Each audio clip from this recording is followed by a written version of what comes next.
Welcome to Co-op Mode, round 86. This is the official video game podcast of Secret Friends Unite. I am Todd Oxtra, one of your hosts, joined by Mark, the Canadian Caribbean, hailing from the beautiful beaches of Atlantis. Exactly. You know what? The weekend was beautiful, and then it dipped back into coldness today. So I'm like, just bring the spring back. I was looking on Twitter earlier. I forget who exactly it was, but they were talking about watermelon juice, which I've never had, but I do Oh love no, watermelon. were you singing the Harry Styles song, Watermelon Sugar? No. Okay, I was just thinking wondering, about Mark. just sitting on a wharf Smart. and eating a watermelon with a spoon, which I enjoy doing in the summer. So feet in the water and just eat a full watermelon with a spoon. It's a good time. So I'm looking forward to some better weather, but right now Atlantis is still a little. It's dipping. It's like you experience all 4 seasons in one day up here right now. It's ridiculous. Sounds like the Midwest of the United States, which brings us to our favorite Midwestern person, a person who is allergic to video games, but he's decided to grace us with his appearance. One of the official Secret Friends Unite founding members, Mr. Charlie Carden, my co-host on Secret Friends Unite Prime, Mark's co-host on Holocron Chronicles, the Holochronicles. What? Is joining us because we're going to be talking a little bit of Star Wars today in the worlds of video games. So very appropriate because this is Charlie's favorite video game series, which is all things Lego. So Charlie, welcome to the show. Thank you. Yes, this is my first appearance to chime in because I never like to leave things undone on the weather chat. We have the exact same weather here in Grand Rapids today. Fun story, Todd. If you don't know if you caught this, there were 2 recently replaced highway signs in Grand Rapids, one of which had the name of the town listed as Grand Rap Dips. So that is now the new name of my town. That tracks. Grand Rap Dips. Yeah, no, you know what? It's a great town. Well, we are Beer City, USA, so somebody got drunk as hell and screwed up that sign. You had one job, folks. You had one job. I believe we've all seen that meme. Exactly. Oh boy. So before we get started, I just want to say, you know what? Before we really get into the world of video games, what's one thing that's making you happy that is not pertaining to video games? Mark? Man, you picked a time to ask that one. I'm gonna go with my son. He has been very bright the last week. I won't get into it too much, but we had to put my parents' dog down last week. So she was old. We had her since I still lived there. So the last week, especially coming off of being sick and COVID and all that kind of stuff, that was another punch to the gut. So my son this week has been just shining example of bringing happiness into my world. With Easter, he was super fun. Finding the eggs, we kind of did I'm going to say an egg hunt, but they were just kind of out in my parents' yard. And we really didn't think he'd even be remotely interested in finding them, but he still every time he'd look for new ones and find things. So it was cute kind of chasing him around and seeing his excitement with finding little toys and eggs and things filled with mainly goldfish crackers and little things that he can actually eat. So he's been fun, and he's been giving really big hugs. So I don't know if he knows that I need it, but he has been very, very much so making me happy. I love when kids make you happy because half the time they're pissing you off. Absolutely, more than half the time, without a doubt. Exactly. My wife was off with him today and said he was very hyper. So I came home and it was like, hey, here's your son. Please, please entertain this. And she was amazing, just taking care of him all day and everything. So she makes me happy too, but he's been fun. Awesome. Excellent. Charlie, what's making you happy today? I'm having a little bit of a homestead vibe these days. My wife and I both have great work from home jobs. And when I landed my job in December, she landed hers in beginning of February. She said, you know what, I'm going to we're gonna have little name placards on our office doors. She is, and again, I live in the house I grew up in. So my office became my childhood bedroom, and her office is my brother's childhood bedroom. And she has April Carden, Clear Ink. I have Charles Carden, Hoya Vision Care, and little placards on our door. I love having that and going to work and having lunch. And I like being on the road and coming home. And Easter was great because I got to. My dad had major back surgery a couple of months ago. It didn't look like we were all going to be able to get together. I had pitched the idea to meet at my aunt's house. She lives about 2 hours from here. She kind of poo-pooed it, but my dad said, no, I want to do it.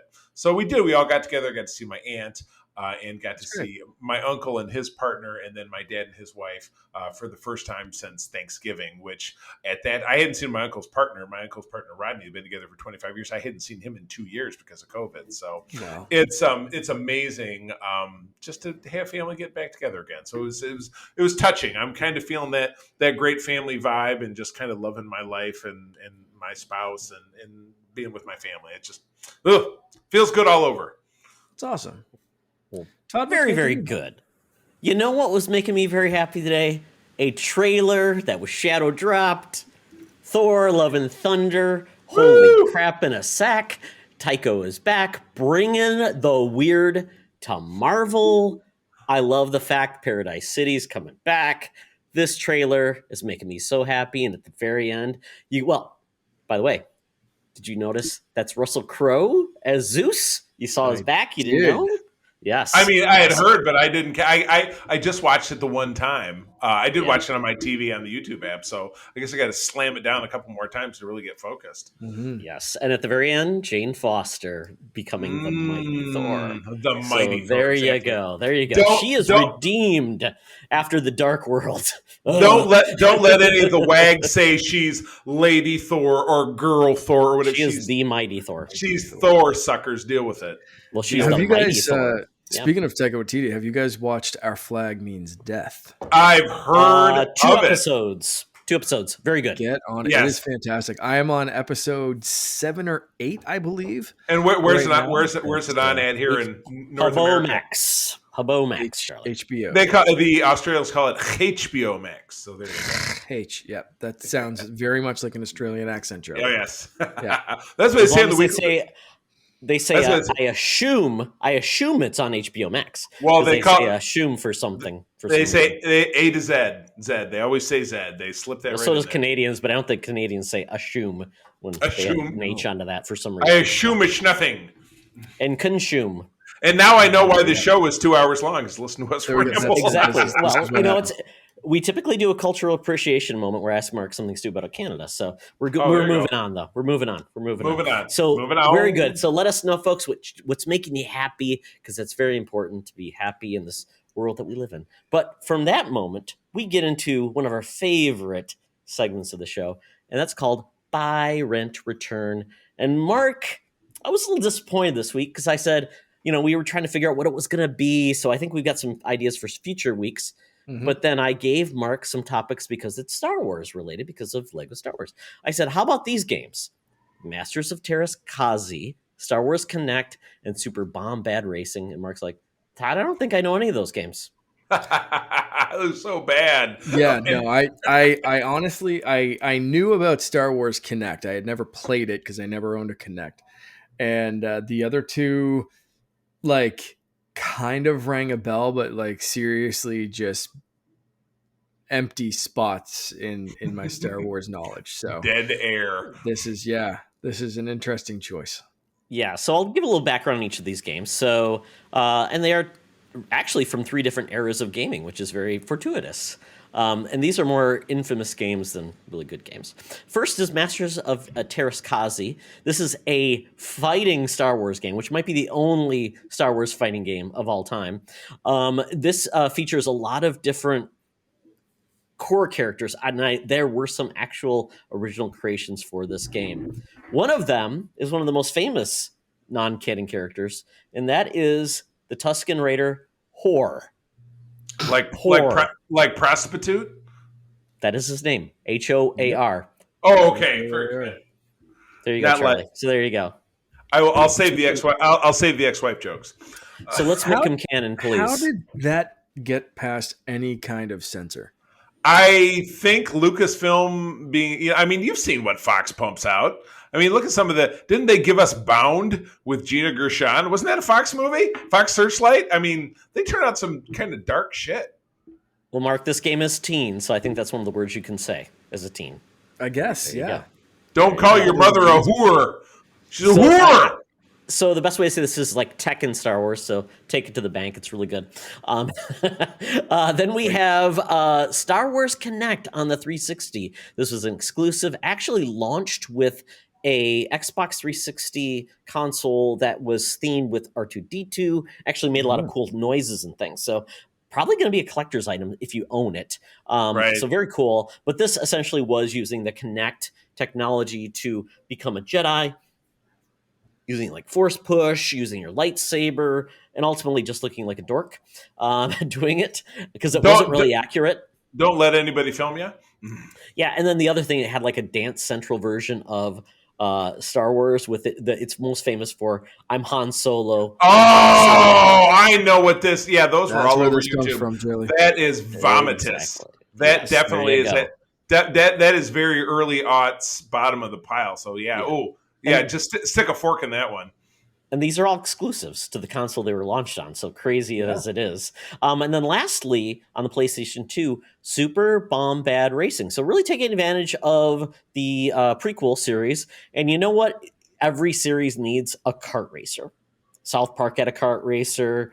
And they just had a Chocobo kart racer most recently from Square Enix and Final Fantasy. So we're getting one, and these are like super chibis where they have big heads and they have some combat. But, you know, Darth Maul's Sebulba and Yoda are on the cover, but I'm sure there's many unlockable characters, including probably Yaddle and probably Wicket T. Warlock. Wicket T. Warwick. They named it after the dwarf that played him. That correct. Yeah, exactly. Yes. So there you go, folks. And I don't know, I think Mark saw some video, Charlie has not. So we'll start with Charlie. Based on just the cover alone, my descriptions, what would you buy, rent, or return if you were back in Blockbuster? I mean, that's easy. This Super Bombad Racing with no familiarity. This is obviously episode, because look at Yoga, it's very episode 1, and of course Darth Maul is there and Sebulba. But my late son Parker, who's passing, was the second anniversary was just on Saturday. He loved this history series. Where on the cover all the characters had big heads, and it was like, who was Abraham Lincoln, who were the Beatles, whatever it is.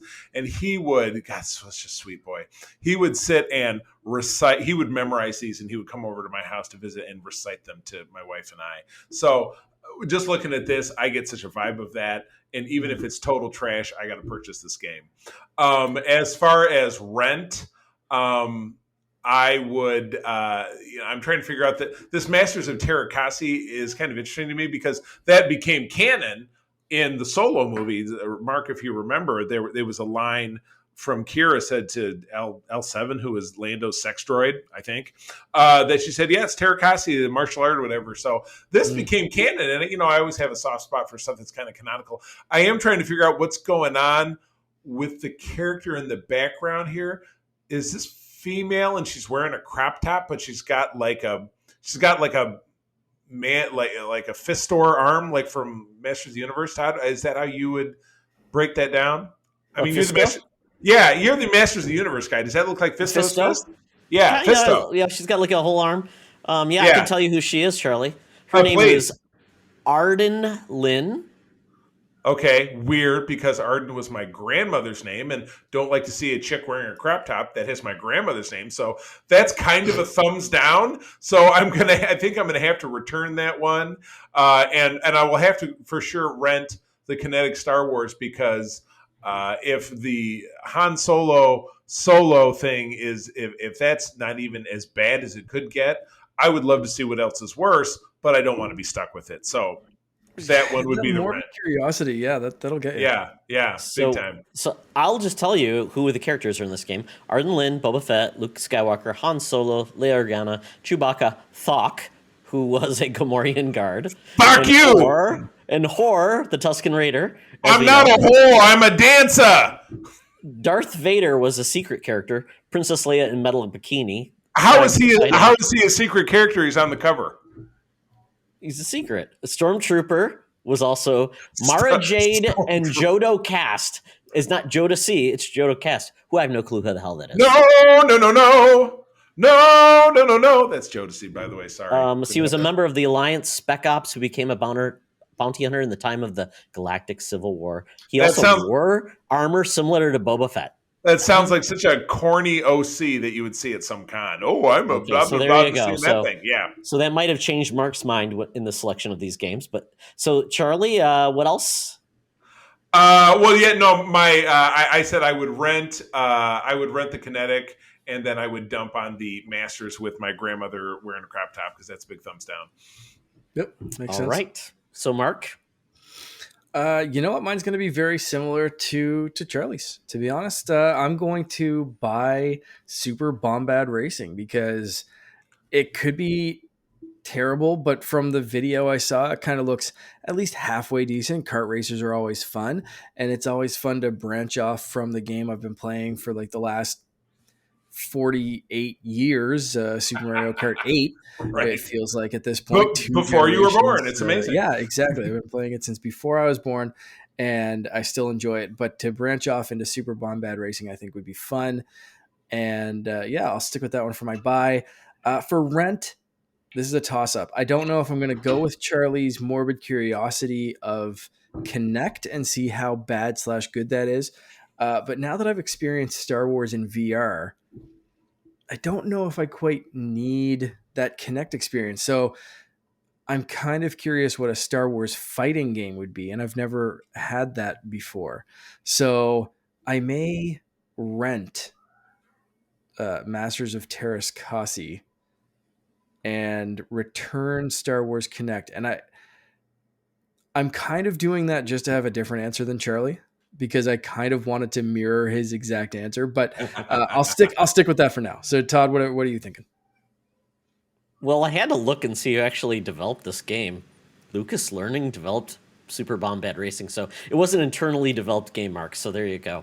The history of Lucasfilm. So there you go. Well, this is pretty easy for me. I'm gonna buy Masters of Terras Kasi because I actually played the game and it was a fun Tekken knockoff. It truly was a fun Tekken knockoff. Not great. I don't even know who developed it, but it was a lot of fun. I loved fighting games on the PlayStation. The reason I bought my PlayStation was because of Tekken 3. So this right in the wheelhouse. It was the time when there wasn't much happening on Star Wars at the time. I mean, Charlie and I were in college. We were going to buy Powers of the Force characters or action figures, and we were seeing like the special editions. So there was really not much. And then obviously Empire's, Shadows of the Empire. So this is it. So this was a game that I was definitely curious because I own a PlayStation, enjoyed it. It was a fighting game.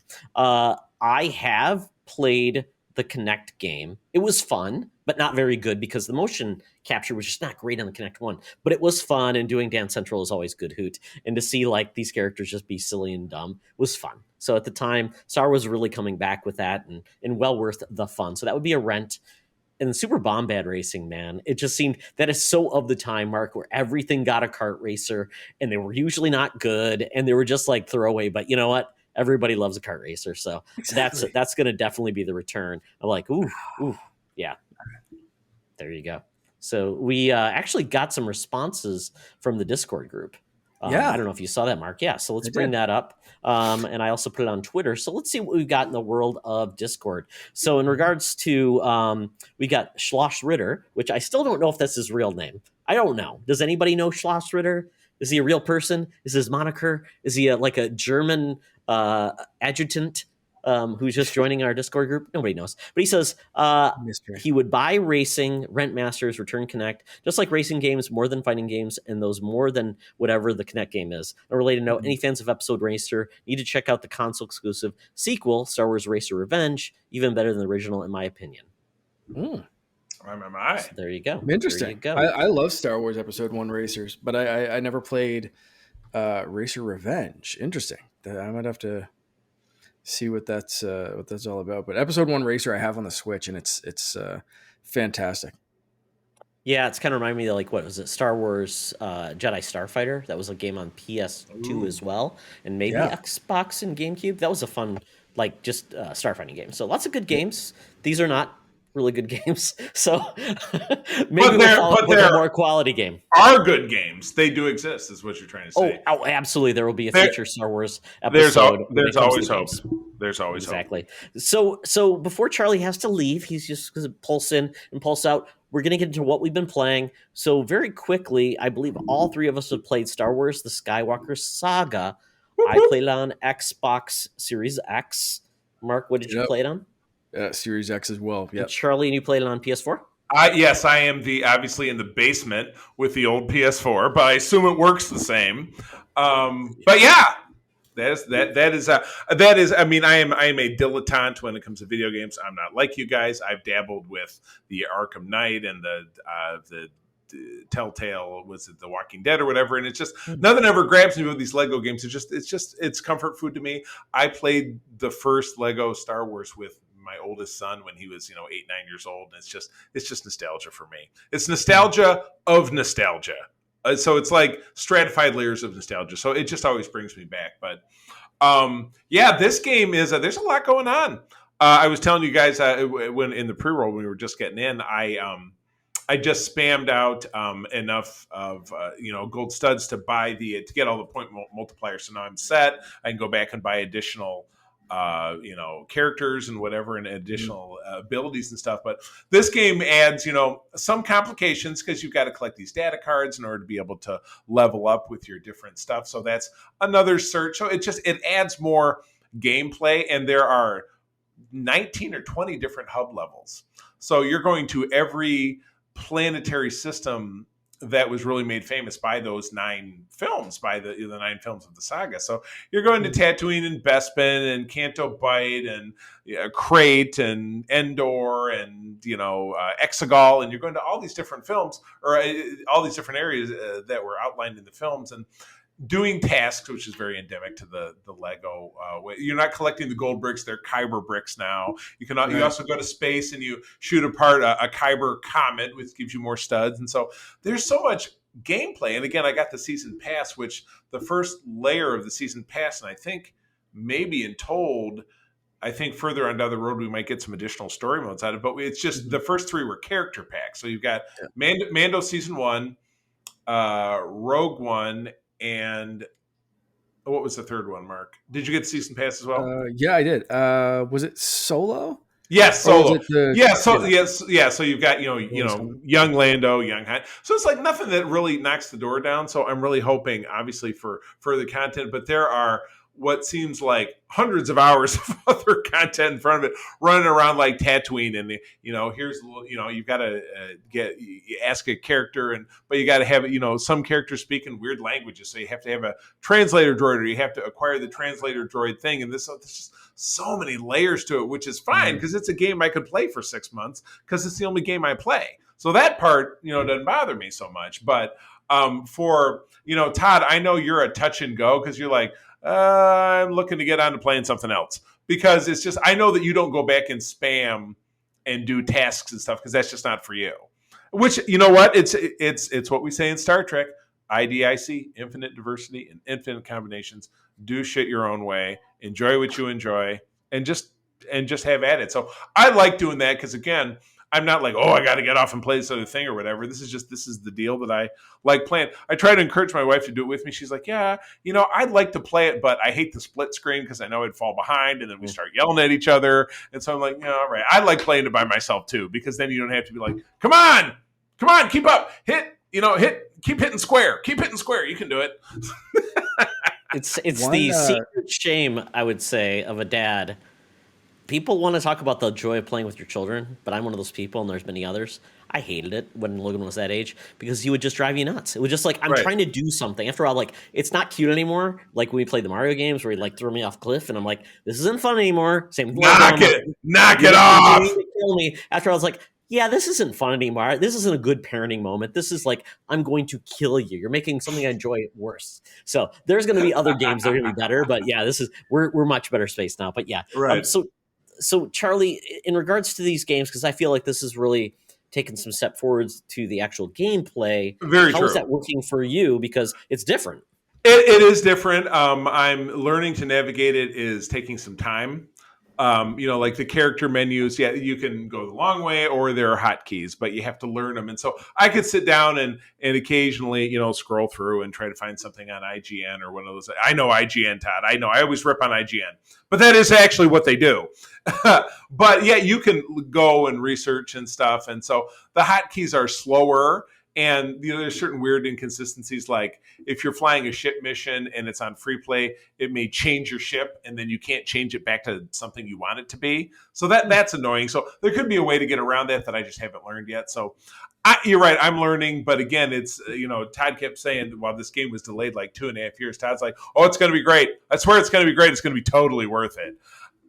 You know what? I think I'll find over time as I adapt to it. I agree with you because the scope is galaxy wide, where the scope of the old games was like kind of the most scope wide one that they had was probably the Lego Clone Wars one, because you could be on a ship and you could jump to hyperspace, then you could switch sides and you could be on the enemy ship, and there were only some things you could do over that. So that was very different. So this is kind of a step beyond that. So I think I'll adapt to it in time, but for now I'm learning, but I'm invested in it. I like it. I enjoy it. It's fun, man. I have to say I am enjoying multiplayer. You guys just kind of shot that down a little bit, but I am really enjoying. So far, I've been almost exclusively playing this with my wife. I have gone back and revisited a little bit in my own save file because we want to experience every single bit together. So that's she absolutely loves the Lego games, Lego Harry Potter, Right. Jurassic World, whatever it is, she loves it. And we've played a lot of them together, all the Marvel, DC ones. We've played them straight through. She's someone that likes to go back afterwards and do 100% of everything. Same. That sometimes doesn't hold my attention, and I want to go back. I want to unlock the characters that I like. I want to unlock enough characters to kind of like see everything, but I don't need the 100% mode. But gotta have it. For a Lego Star Wars game, I might. So my thing now is I'm probably going to double dip on this game because, like Todd, you asked where do I have this? Where have I been playing it? And I've been playing it on the Series X because I knew we were going to be playing it on the big TV together, all that kind of stuff for the first run. But as soon as this goes on, but now sale, you want to play it on the toilet, Mark. I'm playing it on the Switch, man. I need to. Lego games are one of those mindless games that if I'm gonna go back and do all this stuff on my own, it's going to be on a Switch copy, and I'm going to be able to like have Star Wars on Disney Plus and play along the Lego version of it or whatever. And so I think as soon as this goes on sale, which Lego games usually do, right? I'm probably going to double dip on this one and pick it up for the Switch as well, just to have it on the go and wherever I want. To Charlie's point, like what you're saying, like there's so much different in this game that it is a little jarring if you've played the same kind of Lego formula for the last 20 years. Like there's a cover system in this. There's targeting to throw your lightsaber. There's like a whole lot of different stuff. Well, there's in hand-to-hand combat. There's a block maneuver. You'll be punching on somebody. It'll go block, block, block. So then you have to twist it up and uppercut a punk ass, like Dane Cook said. I was saying, that was not a real word. Never mind. I was wondering where you're going with that. I was like, oh, okay, that's a new term. Yeah. Nope. It's not like that. I'm loving the new systems. It's really great. It's a change up of the usual Lego formula. Now, like you said, you're still collecting a million bricks and bits, and they might call it a Kyber brick, but it's the same kind of red bricks that we're used to, or there's gold bricks that are now data pads or whatever. They're calling it different things, but yeah, there's 100 billion things to collect in this game and 100 million characters. And it's big. It's a lot. It is a lot. I've only played through so far. We finished the prequels. We're going in chronological order. So we finished the prequels. We're on to the original trilogy now, so we haven't even touched the sequel stuff, and I can't wait to get into that. But man, this game is, like you said, you could spend 6 months to this and just not play anything else and get 100%. It's amazing. I must have it. Yeah, it's interesting because I am the contrarian probably on this one because I played the Lego games from the beginning when they were on the PS2 era, and Lego Star Wars, it was actually started with prequels. So I have played, unfortunately, I played these games more than enough times that I really need to get into the sequels, because that's the area I haven't played. And quite honestly, it's the one with the most lightsaber battles, probably along with the prequels. The original trilogy has probably the least amount of Jedi, like actual like battling, right? Because Darth's in it a little bit. Luke is really only a Jedi for some of the games, and Obi-Wan dies early. So you have less of that like variety, because you got some starship combat in that, right? So I think I need more of that, because what I've seen of the lightsaber combat, which really haven't got to, there's some pretty cool like dueling and things like that, especially like the some of the things that they've shown. So I really want to get into that. I'm kind of bored with the original trilogy at this point, because I've done it so many times. I feel like that's the Lego game we've seen before. The prequels were the first ones out, so I think I need more of the because I don't think I played episode 7, that Lego game. So because that was a standalone game, and they got really deep into it, and they had different characters. They brought in all the original characters. It was like they created a lot of original side. Like, well, here's the story of the guy that collected the Rathars that you saw in Han's cargo freighter, and it was like, oh boy, they're really stepping out on a branch here. Had to find content of some kind. Because that, and then like the Clone Wars game that you talked about, Charlie, had a lot of like RTS elements and stuff. So they dig deep in those games. I really enjoyed that game. I would almost say that one is a favorite beyond this one, because that one you can still get on PlayStation, I think, Plus or Network or whatever the hell it is. Plus has it for this PS3 game. Because that's a hard game to find. I think it might be on the Xbox store. But the biggest heartache I still have with the series is no online co-op, which I think really really needs, because that's where I would find more joy playing it with somebody else, versus my son doesn't really care about it. So then it's like, well, I'll play with myself, but I think it would be fun to play with Charlie, make my witty comments about Star Wars, and we'd have a good time. Witty. Or Mark, you and I, we'd have a good time, playing with your brother, on the couch, or you can play with him on the couch. I mean, invite him if you want. If you really want to. Hear Todd talk about Yaddle and Lando's Cape Collection all day long. Yaddle is in this game, from what I've heard, so that's even giving it a bump up. I will have to. I was just confirm picking up characters, and so after we're done here, I'll go have a look and make sure that she's in my stack and get her added in. Yeah, she's bringing sexy back to Star Wars. We all know that. That's hot stuff. I love it. Absolutely. Yeah, but it's cool. The over shoulder, like that perspective for like the gun shooting was very cool. Yeah, I like that perspective, and so it's kind of interesting. Plus, I noticed when you're a Jedi, you kind of have some abilities like you can influence, and they have like that overlay of like Obi-Wan. You see his face as he's controlling stormtroopers. That's pretty cool. So it's like I said, it's a mixed bag for me, because I probably should have started on something I'm not as familiar with, because I feel like a lot of the original trilogy I played so often in Lego games, and I'm like, okay, need to do something else. The Force mind control was so great, and it's like completely optional, but like during Order 66, so I'm on Kashyyyk, I'm Yoda, and I take over one of the clones, and I use that clone to take out all the other clones, and then I throw them off a cliff. Oh, I didn't do that. That's hot. So good. And that's hot. And it's completely I was optional. a stormtrooper, and I was just taking out some other stormtroopers. Yeah, it's right. It's fun. It's great. There you go. It's and the good news is it's all Lego, so nobody really gets hurt. That's true. They just popped. Although I noticed, like when you're now shooting all the stormtroopers, all their helmets pop off, and you get all different genders and races too. You shooting a black woman with curly hair, or you're shooting a white guy who's bald, and it's just all shapes and sizes. Good stuff. Who knew stormtroopers were so diverse? Right, unbelievable. The cover system, Todd, makes me want Lego Gears of War so bad. With that cover and the way they aim, the over the shoulder, like it was just screaming Gears of War. And I'm such a huge fan of that series that I'd love to see it Lego-fied, because they do. And again, in this game, they do the same thing of like just goofing around with deaths, and like you might see a hand pop off, but that's about it. You won't see like the beheading of Count Dooku or anything up close. and they always do goofy things like that, like Darth Maul coming at you as just a head with his double-bladed lightsaber in his mouth.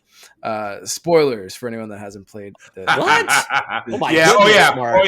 Oh yeah. Yeah. It's good stuff. It's nutty. It's nutty. I'd love to see that done like to Gears of War, because that's such a serious, You visceral. know it's going to be kind Mega of- Bloks, Mark, because I think that's what Xbox has the relationship. Mega Bloks, it's like the Playmobil of Legos. Oh, It's God. their They make nemesis, the, the Playmobil and Mega Bloks. They do make the Star Trek ones, and I'm like, they just pumped out a Mega Blacks Enterprise for $500, and I'm And like, they make a Back to the Future one F too, outta which I here. don't understand. It's like what poor kid had to deal with Playmobil? It's like, Mom, don't do Seven that. thumbs down. the same as Lego. I'm not. Yeah.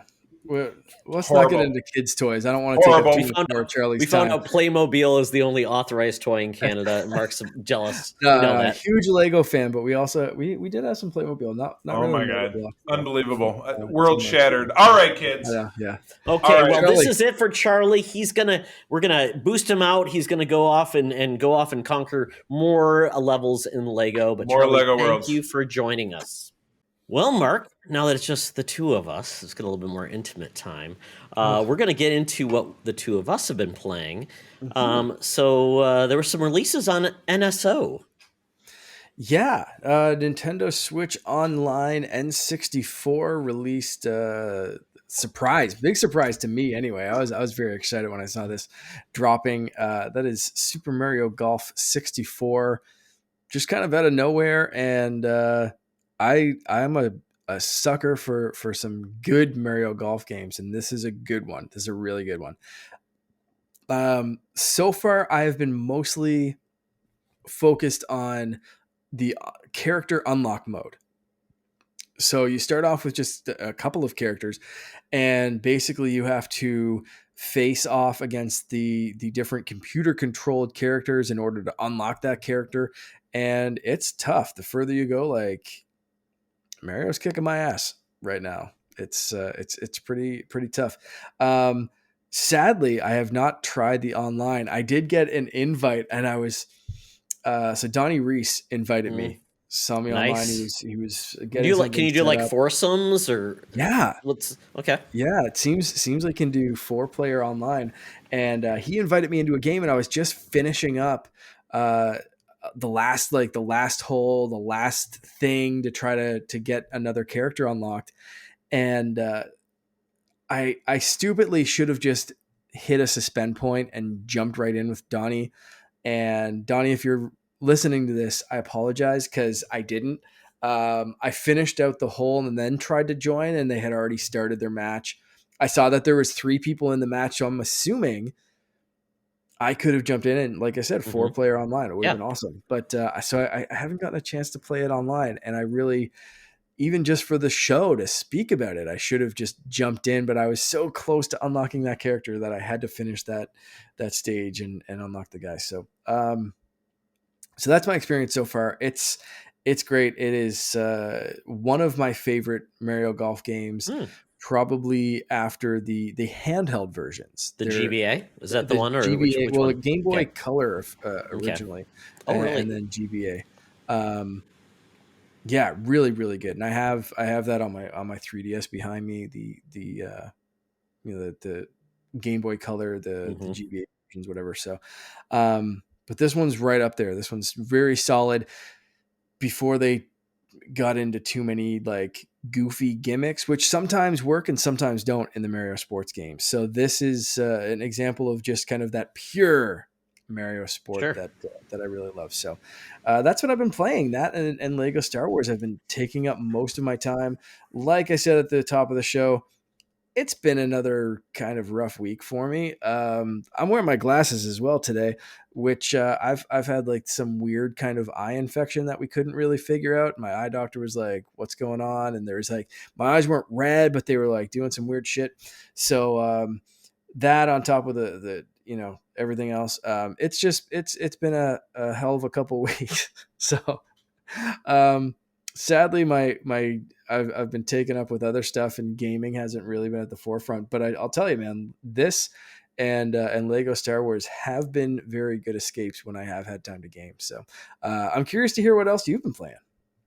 Yeah, so Ghostwire Tokyo, I talked about the game already, and I beat it. And that was the game. I think you go through like stages, like nothing really just grabs you. And this game grabbed me. I Yep. mean, it took me away from Horizon Forbidden West.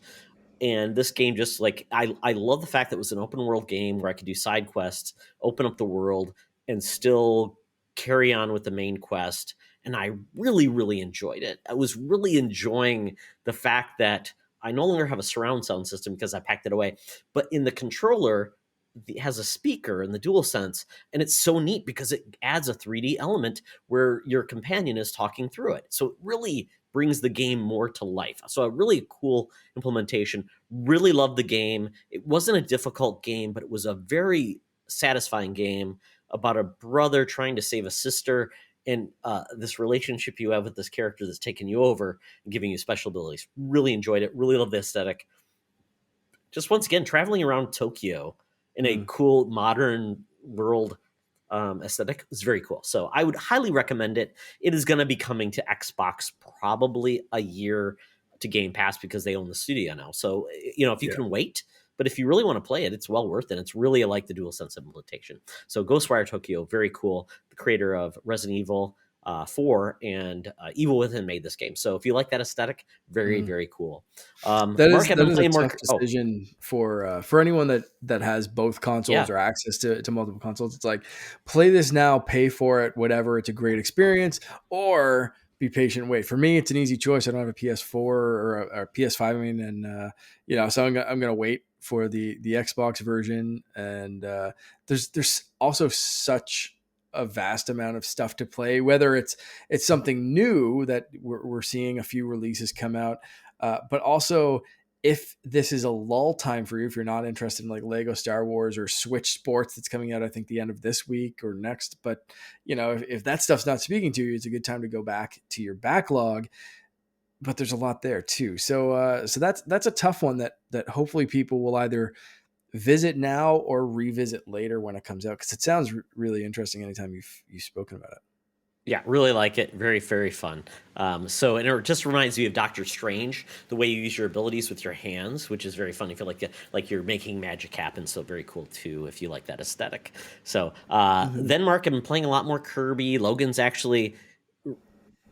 He is a big Kirby fan for some reason. I'm not sure why, but he really likes Kirby. So he's really reminding me about some of the elements of this game, which I completely forgot, which is like the dodge mechanic, which slows down time, which I completely forgot about.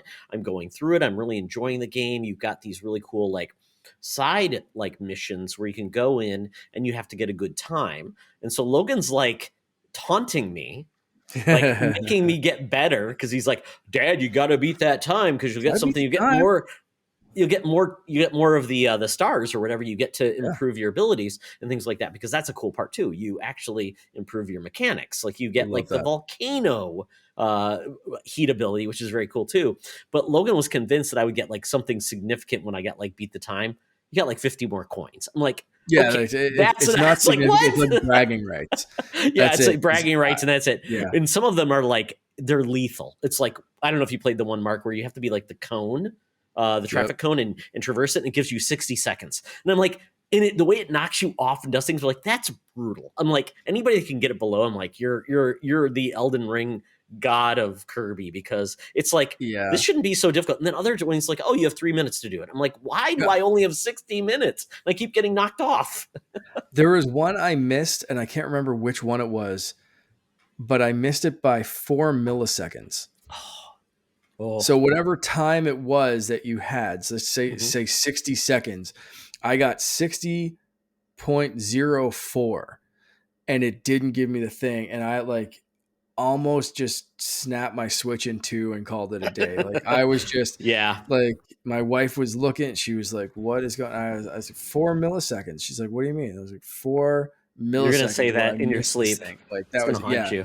Like, oh yeah, time to put that down. Let's take a breather. So yeah, that was, those things can be brutal. Yeah, it's enjoyable game. It's very fun.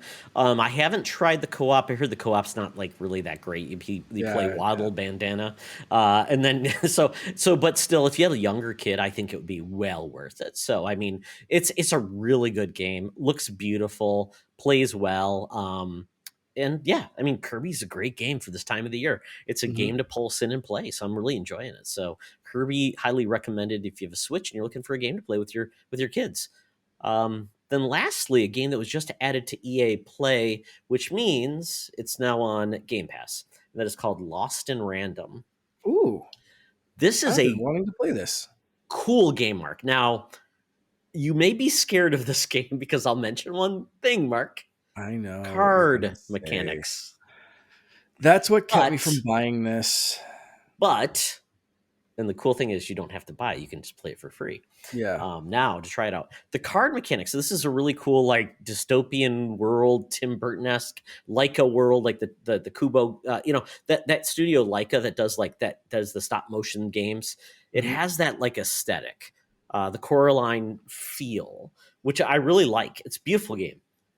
And your sister has taken this whole world is based on the whole random aesthetic, like random, Mhm. like rolling a dice, this queen of random. She controls the world, and there are 6 worlds, and they all have interesting names, but it's basically based on the side of a dice: 1, 2, 3, 4, 5, 6. And the queen rules with randomness. So she basically, these children are stolen from their parents at the age of 12. They roll a dice, and based on where they go, when you roll is where they go. 6, you go to the live with the queen. It's the highest level. 1 is your lowsome onesome, and they have different names for things. And they play with like 2 is all about duality. Like everything has 2 personalities or they're split Hmm. personalities. Very very cool. And you are this little girl who's trying to find her sister. So she goes on a journey, and your name is Even, and your sister's name Odd. So just they play with the aesthetics and the rules of randomness, like rolling a dice. What they make to make it enjoyable with those mechanics are you eventually find a dice companion called Dicey. Because why wouldn't he be called Dicey, Mark? He rides on your back, and he starts off with only having 2. I guess they call them. Can't remember what they actually call the markings on a dice, like the actual 1, 2, 3, 4, 5, 6. They call Hmm. it something, but you essentially only have 2, and your goal obviously is to get more of those. So it opens more levels and more abilities. And one of the things it does is with this dice character, you gather cards, and he holds the cards for you, and you get so many move tactics. And the tactics are powered by you use your boomerang as a character. All the enemies have these little glowy like jewels on their shoulder. You knock them off, and then Dicey grabs them, and it gives you essentially move points, Hmm. which I think is dumb, but it's all in real time. So it's actually kind of fun. And then you roll the dice, and that's when you can choose out of your cards what you can do. But it has some cool like mechanics with it. Like one card will be it costs you nothing to play. It reduces the value of the cards so within your values you have. So with Dicey, you only have 2. So you want to get something, if you have a 3 move, like a big hammer, you need to reduce that down to 2. And you can do that. You can get like, you reduce your value of your cards down to 0, you get health. So, and you roll the dice and it freezes time. So that's what makes it really easy to then enjoy it. And then when you then pick what you have, you could get like maybe a bow and arrow. You could get like a something that enhances your combat, that reduces the effectiveness of the enemies.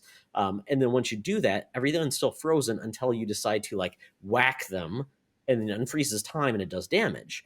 And then you just once again you do enough damage and things like that, and then you freeze time with your dice roll if you get enough, and you repeat, and you can buy new cards and do things like that. But it's not like horrible, Mark. Like we're in a game where you feel like a card game, and it's like, oh, I'm out of cards, my turn is gone. You just go back and you earn more cards. You do something like that. So actually, it really combines the real time action combat with that playfulness of choosing the right cards. I've Hmm. enjoyed it. Okay. I really enjoyed it. The art style is wonderful. The characters are freaky and kooky and weird. They have like one mode where they're actually playing like a tabletop game where you have to move your piece across the board by attacking enemies. very fun. And then there's one you have like a rhyme off with one of the bosses too. So they play really well with the playfulness of the game. I really enjoy it. It's on Game Pass, so I definitely recommend checking it out. I really like it, and I'm gonna go play more. I really it just got into my means I couldn't stop playing it last night, so I really like it. So check out I'm gonna check Lost that in out. Random. If you like the art aesthetic of that game, go follow Klaus on Instagram. I'm Facebook friends with him, so I always see like his weird sculptures, but he does like actual sculptures of the creepy weird things, and he posts most of them on Instagram too, so it's a good place to follow. I don't think he's locked. You should be able to follow him. If he is locked, I apologize. Is he a designer behind this game? He's the Or just CEO a- of Zoink. Oh, really? And Yeah, he and was. Are design they stuff. Are they the makers of this game, or did they just Yeah, publish they it? made this game. Yeah. Oh, really? I didn't realize they made it. Okay, awesome. Yeah, so they made like Fae, Flipping Death, Zombie Vikings, Oh, yeah. Stick It to the Man, all that kind of stuff. So I interviewed Klaus. I think we were one of the first podcasts to ever interview him on Warp Whistle, way back in the day. So Shout him I've back been on, Mark. following them for a while, and yeah, if we could figure out a time, it's tough overseas to get that, but that Sure. would be fun. I could reach out. But he does these amazing sculptures, and if you like that aesthetic, like most of it's based off of his drawings, especially like the early stuff like Zombie Vikings and Stick It to the Man. Like it's all his kind of art style. So he is fantastic. It's Zoinkling on Twitter if really? you like that and you want to follow him. Wow. But his sculptures are amazing and creepy and just fantastic. So if you like that Tim Burton-esque look, like his sculptures will give you nightmares, but in the best possible way. They're amazing. I love seeing his stuff pop up, whether it's on my Instagram or Facebook feed or wherever. Like it's just great. And he always does sketches. Like, I mean, they sketched out my brother and I, like my brother choking me through a painting, which is in Flipping Death. I believe those portraits. Oh, nice. Yeah. So awesome studio. I need to check that game out for sure.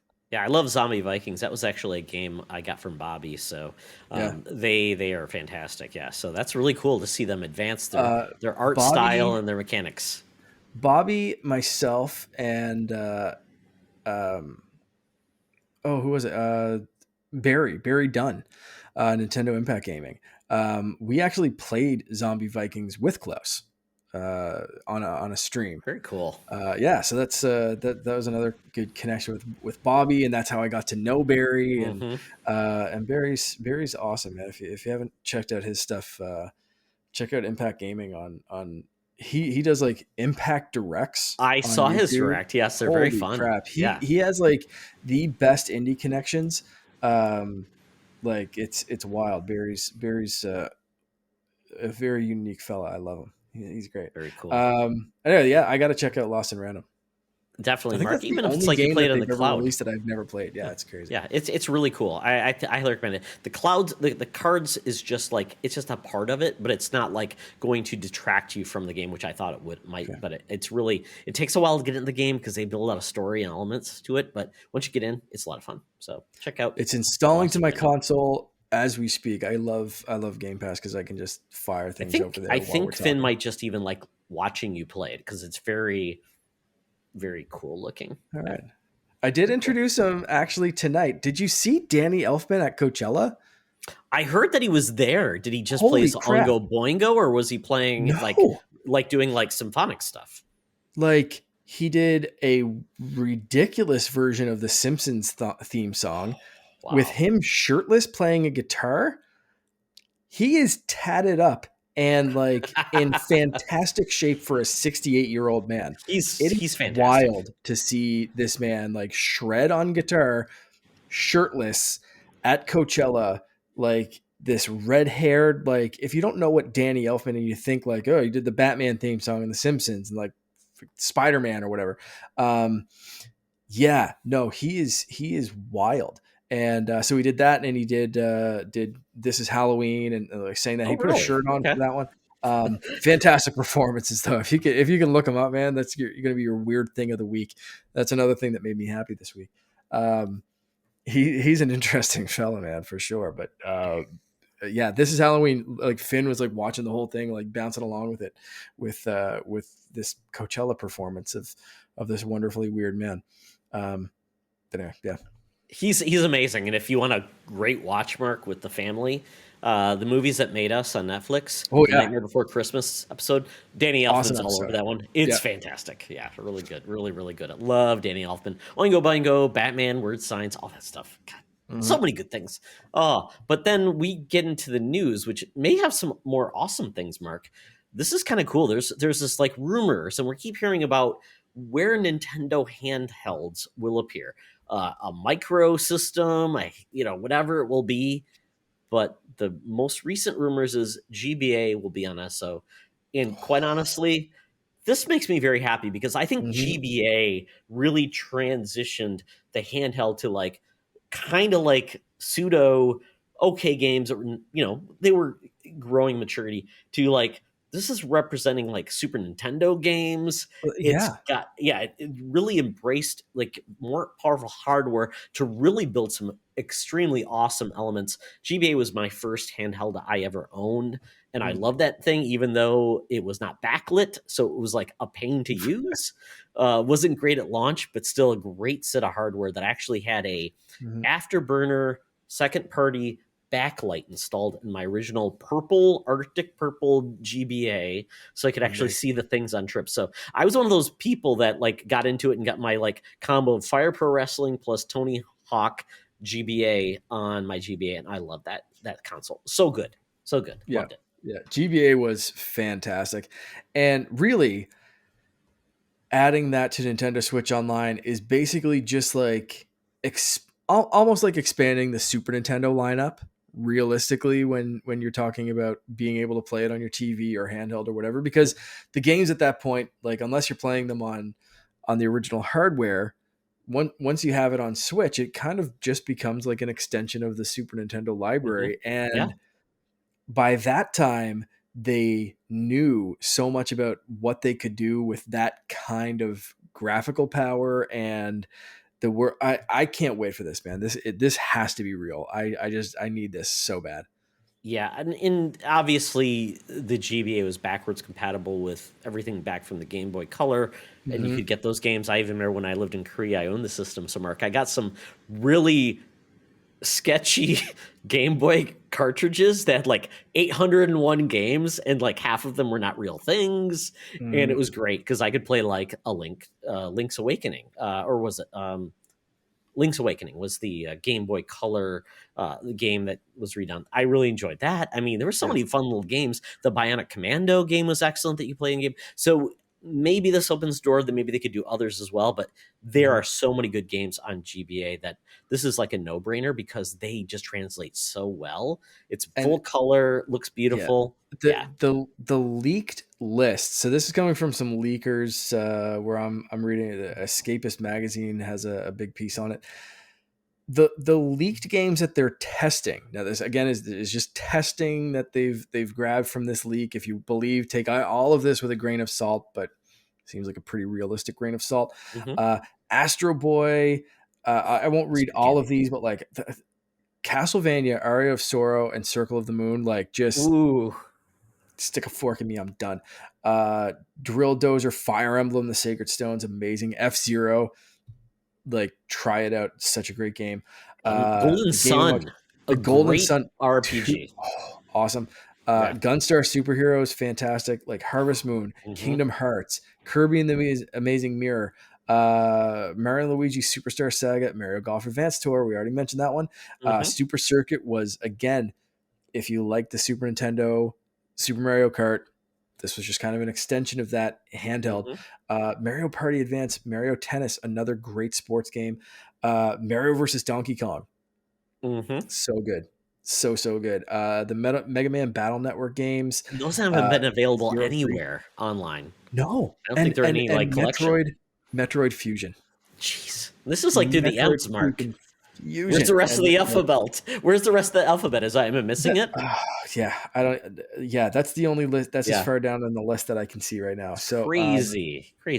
I'm going to assume that this is going to be the big push for the fall of like, please renew your subscription. We know you've played all the N64 games. Here's some new stuff. Please give us whatever, $25 again or whatever it is for the And expansion pass. all of those Super Nintendo games they put on the GBA were so good. And it's like, I always laugh because like the GBA could do Super Nintendo games, but the 3DS couldn't, but the new 3DS could. I'm like, what? Exactly. Yeah. The Super Mario Advance collection. Yes. And they were so weird because good. it was like Super Mario Advance 1, Mario 3, Super Mario Advance 2, Mario 1, Super Mario Advance 3, Super Mario World. Like it was all out of order, but they were fantastic ports. So, to get the GBA like scanner, the card scanner too. Unlock those more. games. I didn't have that, but they unlocked more levels and stuff. This is potentially big news. I can't wait for this. So very cool. I hope they drop it before the fall, but realistically, I'm expecting this to be like hey, it's September, time to renew your Nintendo Switch Online, and also here's some Game Boy games. It makes sense. I mean, it brings value, and this didn't even list the Pokemon games because we didn't get through the M's. Right. Yeah. You drop the Pokemon games in there too. It's like no brainer. Let's go. Absolutely, yes. I don't know if Pokemon wants to get involved in that because, like, we could charge you all this money and people would pay it. So that's the tricky thing with Pokemon. But the rest of that lineup, I mean, if you gave me the list of games that I already mentioned, I'm in. Absolutely, like no Pokemon it's doesn't so matter. solid. So many Yeah. bangers in there. Thank you, Joseph Moran. You love bangers. You know you do. Oh well. So that is something that potentially is happening, but something that actually launched, Mark, that this thing is a weird thing. It's a new console. It's called the Playdate. For folks who don't know the Playdate, that is essentially a handheld console that is super small, has a D-pad, 2 buttons, and a hand crank. And it is a black grayscale screen. And this was kickstarted $180. And the fun part about this game is it's got like actual developers behind creating original games for it. And they are doing like timed releases of new games for this weird console. Mm-hmm. And the crank, I was confused, Mark. This crank, I wasn't sure if it was going to actually charge, like you crank it 80 times and it charges your system. I wasn't sure if it was completely just a game mechanic. Yep. So it's really odd, but I mean, they're comparing to the size of this thing. It's super thin, super small, super weird. I kind of I'm so glad that people are just doing weird things with consoles that don't require like a high-end technology. Yeah, it's interesting. It's such a lo-fi, weird little thing. I think it's going to find a limited audience who will dig this. Mm-hmm.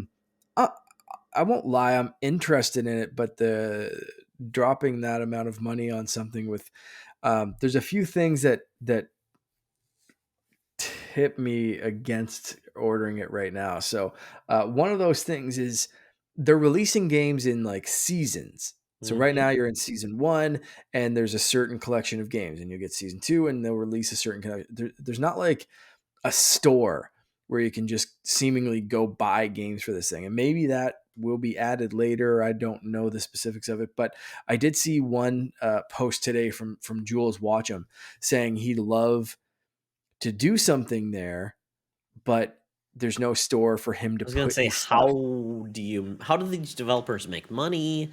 Did they like get in the ground floor? It's like you get like 20 grand. Don't know that. And that's it, right? Like his post was just that. Like he thinks Mutant Mudds, for example, would fit on that. He'd love to see it. He'd love to work on it, but there's no store. There's no means for developers to get on this thing. So what's the option there? And that to me is like a little worrisome of just like, it seems really, really cool, but how long is the support going to be there? What's the support going to look like? What are the games going to be in? See how many seasons are there going to be? Like what's the longevity of this? So I'll read Jules' exact tweet. I just brought it up. The Playdate is the type of handheld I would typically love to develop games for, but without an eShop on the device at launch for customers to find and download games, I worry that it won't be profitable for developers. sad face. And he did a little mock-up even of like Mutant Mudds running on the Playdate. And it looks like something I'd play. I love Mutant Mudds. I'll play that wherever. If you're watching the video version, you can see that I'm on my screen right now. Yeah, it seems very interesting. IGN gave it an 8. They said it's great, charming little handheld with a very specific audience. If you have any interest at all, the Playdate is almost certainly for you. So maybe if I can find one of these, because I do have some interest of that morbid curiosity, but there are other things I can spend $180 on, including the tattoo that I just booked. So I don't know. I mean, it's $20 less than a Switch Lite. That is just the wake up call. And these games look on the level of maybe original going back where you started, the original Game Boy. I don't know what they are, what things they bring to the table. It's monochrome. There's no color. Limited ways to interact with games. I think this is like the hipster of games. So like if you live in Seattle and like your kombucha, you'll love this. But other than that, I don't know. It seems like you're going to be one of those snapshots in time. It's like, oh, this is really cool. But you could probably buy like a 2DS off the refurb off of Nintendo for like $85. And that just opens up a world of games that you just can't even imagine for $85. Like, Mark, buy that for your son rather than the Playdate. Oh yeah, no. If I bought that, it would definitely, he would have that crank dismantled in an instant for sure, 100%. Yeah. So I'm very curious. If anyone did order a Playdate, you have one, let us know. Come on the show, talk about it. I want to hear it. I want to get that buyer's remorse because it has been interesting to me since it was launched, but just not quite enough to part with my dollars. So let us know. Join us in the Discord, tweet at us, or like I said, just open invitation. Come on the show. If you've played the Playdate, let me know. We'll set it up. Yeah, between this, then all of the like retro handhelds that are coming up that support like all the different homebrew stuff. And what was the most recent one? What was it? It was like a $250 like Game Boy emulator. Oh yeah. Used real cards. Oh, shit, what was that called? We talked about it. It was the retro. Was it the retro? Oh, I can't remember. But high end, and it was not cheap. And it was like, if you own carts and this is the way you want to play, there are ways to do this. So this is like, there's a renaissance of handheld systems that are not made by Nintendo. And you know what? There's going to be a day when you can't play those old games. So let's until Nintendo brings all those things to NSO. This is what people will play them on. So. Analog Pocket. That's right. So yeah, high-end emulation and using your carts. So if you own those carts and you don't have the hardware, they died. This is the way you do it. So very good. Very good. And lastly, Mark, this one's very weird. New news, because it's game-related. Apparently, Jason Momoa is reportedly in talks to be in the Minecraft movie. I even forgot there was going to be a Minecraft movie. Say the same thing, man. By the director of Napoleon Dynamite and Nacho Libre. So weird. I'll watch Jason Momoa in basically anything, so you have my ticket money. Let's go. It's better than... Listen, it could have been Chris Pratt. That's all I'm going to say. And you know what? Anybody that looks like a big old block, it might as well be Jason Momoa. He's kind of blocky. He's very bulky. He kind of fits the bill. But apparently, this has been in development since 2014. Sean Levy from Night at the Museum was supposed to be behind this. Wow. We just watched all the Night at the Museum movies, actually. Well, those are fun. Those are fun. Well, it was just one of those like stupid was there two or three? Kind of things. 3. Okay. We completely forgot I have about not watched the third. 100% forgot about the third one. While we were watching it, we were both looking at each other like, I think we saw this before. They go to the British Museum and Rebel Wilson's a security guard there. Oh, yeah. That's like a snapshot in time right there. You meet, what's his name's like the mummy's parents and stuff. Really like completely forgot that existed. So, yeah. So apparently Warner Brothers rights expire in January 2023. So that would be why we are bringing in the Momoa to get this movie made and make some money, because they could make it fun. The Minecraft game with like Patton Oswalt by Telltale was actually a lot of fun. So there's something there to be done with Minecraft because essentially there's no like source material in a lot of ways. There is like Right. all Yeah. these weird books. So I think it could work if you have fun with it, just like Free Guy, the Lego movie. So it's ripe for having fun. Hey, that's going to be 100% like anything Jason Momoa is attached to. Like I said, is just going to be fun. I'm interested. So. All right. Well, folks, now it is time for us to do the bonus round, but this week we're going to have a little fun. Not a heady topic at all. This is going to be the ESRB description theater, where we guess a game based on its ESRB rating details. Okay, we have each picked our ESRB game description for us to be taunted by each other. So essentially, each game has to be submitted to the ESRB that correctly represents the things that you have to call out so it can get a rating. We're going to kind of sanitize these so they don't give the game away, but we'll read the description, and Mark, you're allowed to ask 10 questions to get your guess. Same with me. So do you want to start bring up a guessing? notepad so yeah, sure. Why don't I start? Well, I can put in the chat. I can put the Zencaster chat. I can do the chat. I can do the count there. Oh, whatever you'd like. Yeah, I want to make sure I don't ask the same questions. I'm going to try to jot down the questions as I ask them. Okay, so I will read. Do you want me to start and you'll guess? Yep. Sure. Okay, we're going to start with mine. Okay. This is a third-person shooter in which players assume the role of a special agent sent to eradicate a city of mutant-infected humans known as freaks.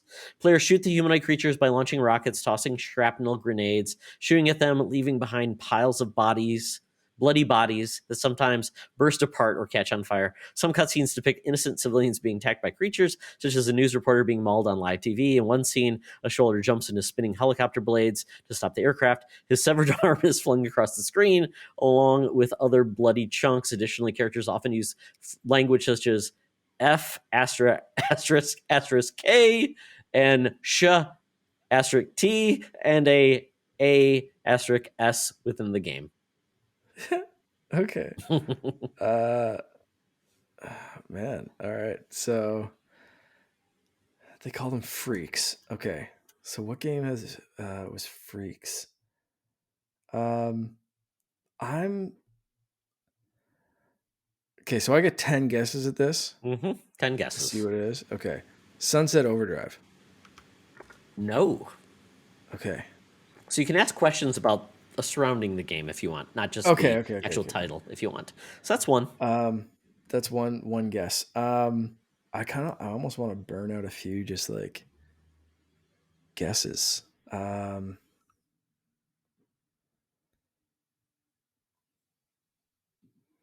trying to think of like all the zombie games or those types of games that I've played.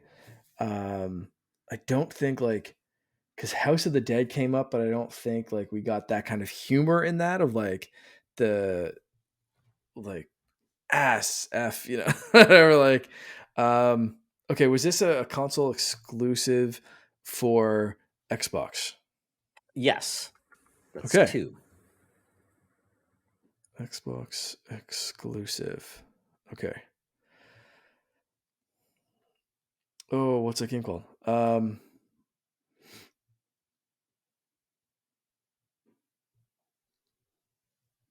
Do you use funny weapons like a lawnmower? No. Fudge. See where you're going though. I know, yeah, you can see. Okay, so okay. Do not use funny weapons. Okay. Okay. Man. Okay. You can ask yes, no questions. So if you have questions about any of the consoles, the time frame, more than welcome to clue in on those. Well, isn't that you said Xbox exclusive? Does not use funny weapons. Has this game been brought into like modern? Has this series been continued into modern day? Yes. Todd? Modern day.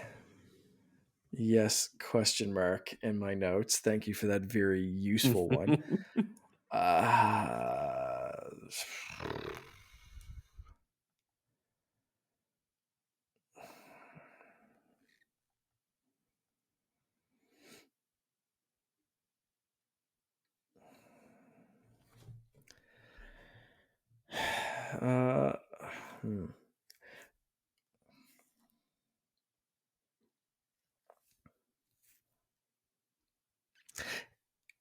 Is this game funny?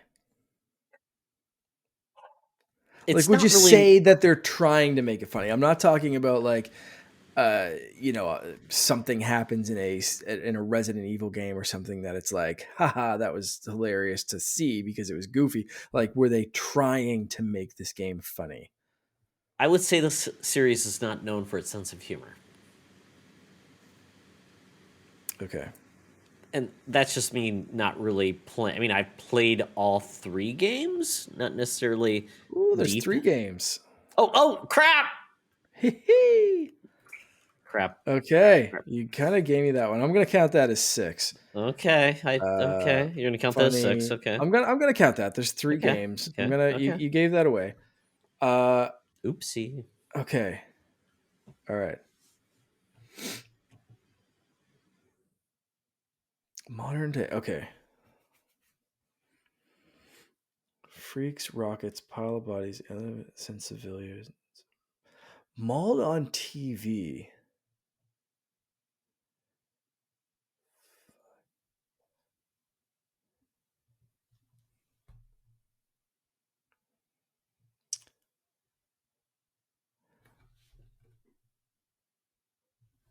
Oh, hold up.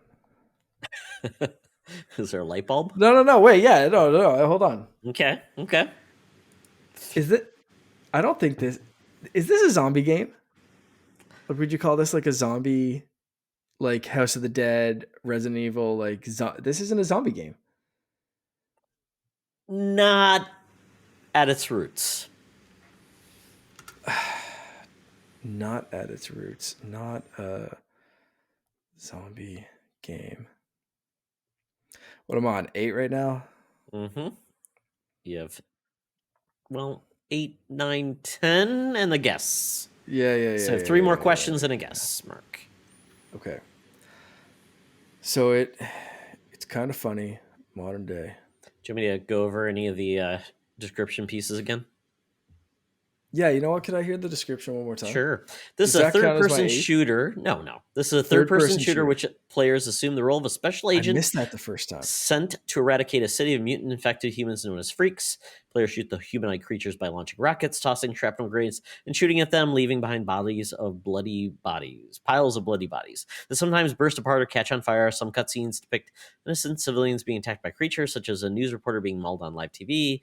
In one scene, a soldier jumps into spinning helicopter blades to stop the aircraft. His severed arms is flung across the screen, along with other body chunks. Additionally, characters often use language such as F-bomb, she, and within the game. Okay. I completely missed third-person special agent the first time. Okay. I got freaks. So you're adding to my little... I got my notepad here. Sure, okay. Good watching it. So...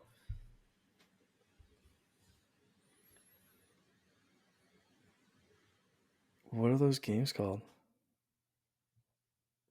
You can ask other questions like around the system, the game no, itself. Because the last game did this game. See, but if I ask that and it's not it, I'm lost.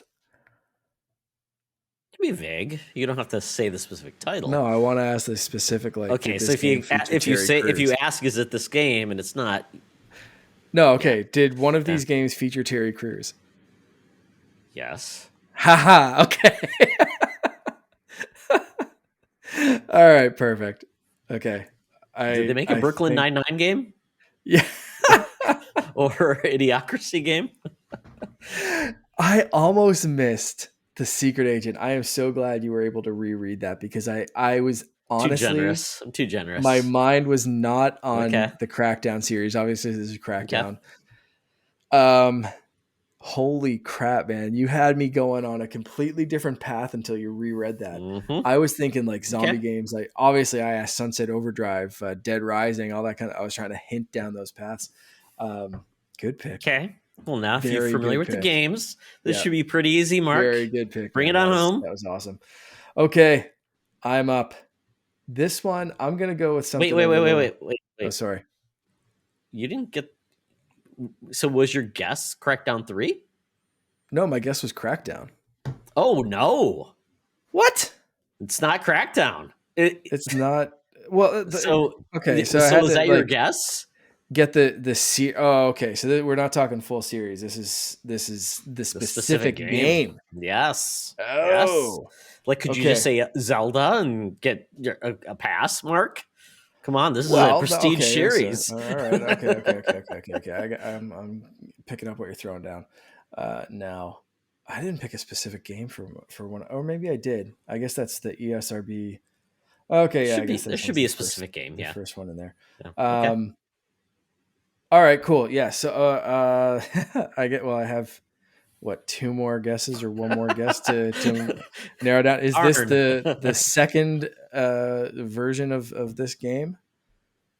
You are correct. It is Okay. Crackdown 2, Mark. 2, The okay. reviled sequel to the game that people loved, and 3 came out. So really, there's only one good Crackdown game. Sorry, folks. It's not really a series. It's really one game with 2 bad sequels. So there you go. Perfect. Yeah. Okay, Crackdown. All right. 2, So Mark, specifically. you got in under the wire. just barely made it. I was Okay. Crackdown as a whole, not quite. Okay, There we so go. Okay, it's your that turn, was sir. a really good pick. Yeah. Okay. This is a side-scrolling action platformer where the player must travel the galaxy to rescue a princess. Players run, climb, and jump their way through colorful platform levels. They use weapons like a whip and a blaster. Most characters will burst into a cloud of dust or debris when they're defeated. Some burst into bones and eyeballs. Along with references such as intestinal distress and, I'm not even going to read that one. Maybe I will. That could be a... Sure. No, I'm not gonna, yeah. You may also hear loud burping and flatulence during this game. Oh, thrown off space, whips, flatulence. Oh my goodness. Yeah. Okay, I'll ask a question. So, is this this been on a Nintendo system? Yes. Okay, it's been on a Nintendo system. Was this in a cartridge?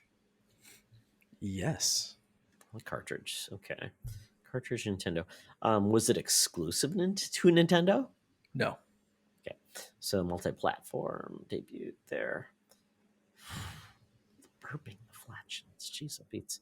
Okay. Does this series still exist on today's consoles, including PS4, PS5, Xbox One, Series X, S1, and Switch? Exist is an... Can you play it backwards compatible Yes. on Yes, you can. modern Yes, systems? it exists. Okay. Yes. It exists. Okay. Great. Is it known for its sense of humor? Oh, yeah. Okay. Is this a 3D polygonal game? No. Not a 3D polygonal game, so like more pixel or 16-bit art. Okay. Is this featuring a mascot? Yep. Okay, mascot. Oh crap! With a whip.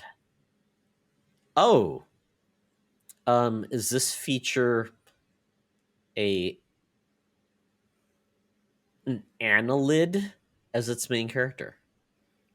What's an annelid? A worm. Maybe. Oh. Yes, it does. Okay. Is this You the dastardly fiend. first of the series? It is the Okay. first of the series. Would this be a certain Earthworm Jim? Correct. Oh, Yes, Mark. it is. Earthworm Jim. A little dirty secret. I loved the Earthworm Jim cartoon. That was a great cartoon. I loved was it. good. The song Yeah. Earthworm Jim. So I actually like the cartoon more than the actual game. But Yeah. I loved the game when it came out. Didn't control very well. Probably doesn't hold up, but really fun. Yeah. You can play that right now. It just came out for Nintendo Switch Online. Actually, speaking on of this Nintendo Genesis, Switch, right? Or was it on the SNES? Genesis, the Genesis, yeah. I think maybe it is on the Cows. DS, You shot cows. I can't remember which weird. one I played. I just played it like a couple weeks ago. Yeah. Yeah. You kind of The thing that I thought would give it away, because I figured you were familiar with at least the game or the cartoon, was the references include intestinal distress and slug for a butt. So if I said slug for a butt, I figure you would have got it. I stopped myself saying slug for a butt. Wow. Which I think would have given it away. How many kids would know that today? Not many, because it's like, how can we No. play this game? Only on SO, probably. Yeah. And that was where I got hung up on that. Like, no, you can't really play it like. And once you said backwards compatible, I was like, yes, you can. Yeah. Okay, that's fair. You know, yeah, I very thought that was fair. That was a good one. And funny enough, the reason my backup for that one was House of the Dead, and so we were both like, just came out on the Switch, right? And that may have been what was pushing me towards thinking of zombie games, because I had two of them ready to go. So great stuff. That was good. Funny enough, we were having some trouble with you finding a game. This specific write-up for Earthworm Jim was for the Nintendo 3DS and DSi version of this game that was released by Gameloft, because the original Earthworm Jim, I believe, was out before the ESRB existed. That's true. That's what was that's how I got this ESRB, one under the wire. It was on the DSi eShop. Does Canada have the ESRB as well, Mark, or is it a different governing body for rating? No, it's ESRB, I believe, here as maybe well. North America has ESRB, and it's PEGI over in Europe, I believe. PEGI 16. Yes, they have their PEGI 16. Yes, exactly. For some reason, it's cooler than ours. PEGI sounds like a girl you'd date, maybe. Yeah. Not ESRB or ESRB, as we would call her. Yeah. Yes. I mean, yes. You know, don't judge people by their names. You know. No, not at all. ESRB might be lovely, absolutely lovely. There might have my grandma's name was Alberta Azola. So there you go. Everybody has a weird name. It's all cool. Oh well, Mark, that was a fantastic show. We had a surprise guest that we didn't even know we were going to have. We had fun. Literally, like behind the scenes, folks. 10 seconds before we started recording, we were like in the little Secret Friends group chat, like, Charlie, you want to jump in on this? And he was like, yeah, sure, let's go. Lego, man, Star Wars. That was perfect. Like we were in this chat, set up, ready to go, and Charlie jumped in at the last second before we hit record. Like that is probably the only way Charlie would ever come on this podcast, and we nailed it. Yeah, not bad. Thanks, Charlie. Absolutely. Yes. Thank you, Charlie, for being on. This was a blast. Even Charlie listens to the show, even though he doesn't like video games. So we give him props for doing so. We all listen a little bit vicariously on the other podcasts that we all do, because we pulse around the world, nerd. So that's where we go. So with that, Mark, I think we had a good time. I think we had a great, every 2 weeks we talk about video games. What is more fun than that? It's not a serious hobby. It's something we enjoy and we love to do. So Mark, before we leave, tell people where they can find you. You can find me pretty much everywhere on the internet. I'm pretty active in our Discord channel, which is awesome. Trying to be better. The last couple of weeks have fallen off because didn't feel like I had anything great to talk about, but this episode got me kind of like in a great mood to talk about video games. So I'll be back. I promise I'll be back and active in the Discord chat. But you can find me there, Twitter, Twitch, Instagram, everywhere else, TikTok as _Canardian, and always happy to play games with people on Xbox and Switch as Canardian.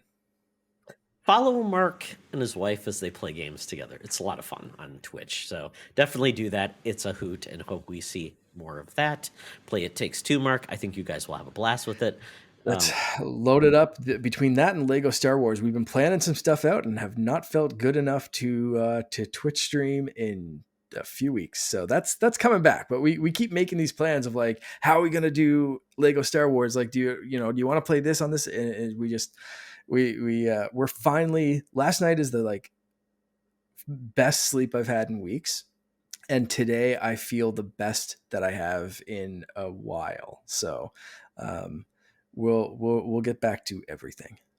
That's fantastic. I'm working on like 3 hours of sleep, so surprisingly, I'm having a good time though. But Mark, I would say, if you want to raise the bar, you dress up as Obi-Wan or Anakin, whoever you want to be. If you've got a rat tail going, and have Lauren dress up as Padme, or maybe break out the cinnamon buns and dress her up as Leia. I think that would be a hoot to do it as that. I might have to bring out some Jedi robes. I think I have some around. Perfect. See, that's why I'm here. I'm the idea man, not the gamer man, in regards to Twitch streaming. Oh, well, you can follow me at Toxtra, and if you want to game with me, Spartyon98 on Xbox and Switch, and Spartyon1998 on PSN. We want to hear more from you guys. We love when you contribute because we want to have new guests, new people on the show, and we want to hear what you have to say when we do silly, dumb stuff like Vibrant Return and all the crazy stuff we talk about. So that's awesome that we get to do this every week. So it's a privilege that we get to have a great time and bring in a community that we really love. So with Mark, thank you again, my friend. Thank you. And one last thing, happy belated birthday in person. Well, as much as in person as we get. Happy birthday. I hope you had a great birthday celebration. I did. I turned 47. I'm halfway to 94, Mark. It's only going to get better from here, man. It's going to be 100%. awesome. Yes, it's absolutely great. I love it. I feel like I'm getting better than worse, and I love embracing the things I love. So thank you for that, my friend. And with that, everyone, I want to thank you for this journey that we've been in the world of video games. Join us, join our Discord, all the things you'll hear about in the trailer at the end of the show. So with that, I say, Mark, thank you. Charlie, thank you. In the nether worlds, and we will say it's always better to game together. This podcast is part of the Secret Friends Unite podcasting network. Visit secretfriendsunite.com for more great shows, articles, news, reviews, and more. Secret Friends Unite podcasts are available on Apple, Google, Spotify, and other podcast services around the world. If you'd like to be part of the conversation, you can join us on Facebook or our new Discord server, or follow @SecretFriendsU on Twitter. Please subscribe to Secret Friends Unite on YouTube and visit our merch store at tpublic.com. Just search Secret Friends Unite. Thanks for listening.